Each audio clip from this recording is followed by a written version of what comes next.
Kama wewe ni mfanyabiashara au ni content creator na kila siku ukipost unaishia kupata views chache na followers wachache, ni kwa sababu haujui hizi siri mbili za algorithm. Algorithm kwa sasa anaheshimu video, ana value video based on retention na share rate. Retention ni uwezo wa mtu kuangalia video yako kuanzia mwanzo mpaka mwisho, na share rate ni uwezo wa mtu kushare video yako na watu wengine. Ili uweze kufanya video yako iwe na retention kubwa, basi hakikisha video yako inaanza na hook kali.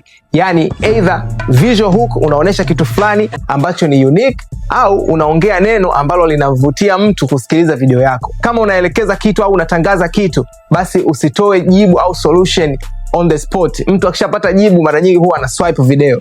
Kwa hiyo hakikisha jibu kamili linakuwa mwishoni.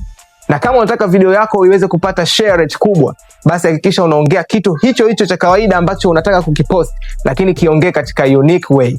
Yani onesha ufundi au onesha hali ya kukiongea kitu kimoja katika engo ya unique. Mfano, kama wewe ni mtu wa saluni unatengeneza nywele, basi onesha jinsi gani unavyotengeneza nywele watu 10 unawatengeneza nywele ndani ya dakika chache. Kama wewe unatengeneza haba simu, onesha ni jinsi gani unaweza ukatengeneza simu bila kutumia vifaa, bila kutumia mashine. Yani kuwa unique. Uniqueness is the key kwa ajili ya mtu kushare video yako. Kama hii imekusaidia, comment neno content, nitakutumia formula ambayo itakusaidia kuweza kutengeneza video zako zikawe na retention rate kubwa na share rate kubwa, ikabadilishe akaunti yako ukaanze kupata views wengi na followers wengi ndani ya muda mfupi.